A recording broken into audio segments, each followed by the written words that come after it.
এত কথা বলতে কে বলেছে তোমাকে? তোমার কি কোনো অসুবিধা হয়েছিল খুব যে আমি শেষ পর্যন্ত নাচিনি বলে? দিব্যি তো মাঝ রাস্তায় নিচে নিচে লোক জড়ো করছিলে।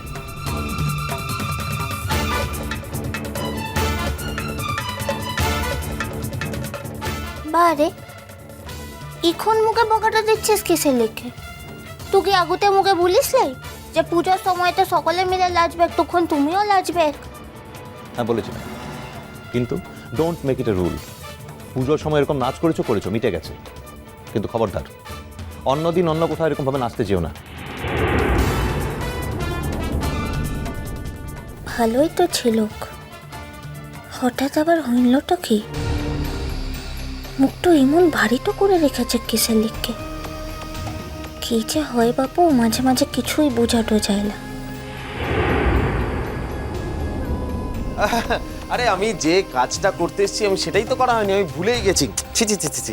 এই থাক বাবা, থাক থাক, বেঁচে থাকো, বেঁচে থাকো।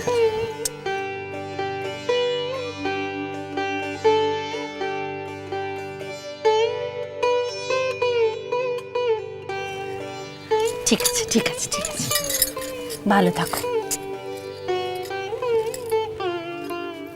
না,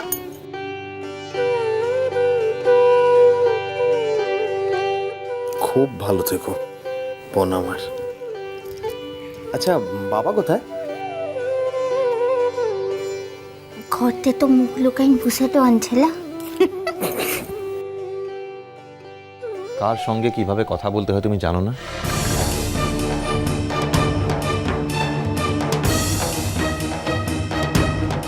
আজ অব্দি শিখলে না? আমার জেঠুমনি কি তোমার ইয়ার দোস্ত যে তার সঙ্গে তুমি এরকম ভাবে কথা বলছো?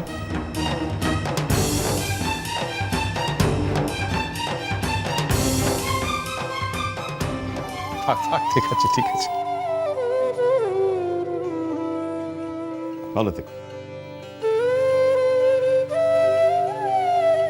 দাদা ভাই না, কি রে, হঠাৎ তুই এরকম মারমুখো হয়ে উঠলি কেন মেয়েটার উপরে?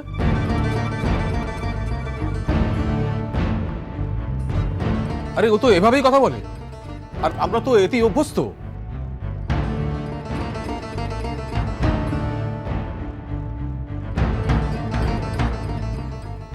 ও যদি এভাবে কথা না বলে অন্যভাবে কথা বলে তাহলে তো আমাদের কাছে ওকে অচেনা লাগবে।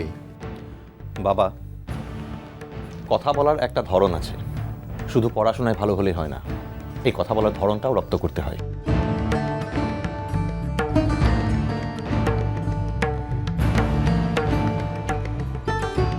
তা না হলে এটাই অভ্যেস হয়ে যাবে।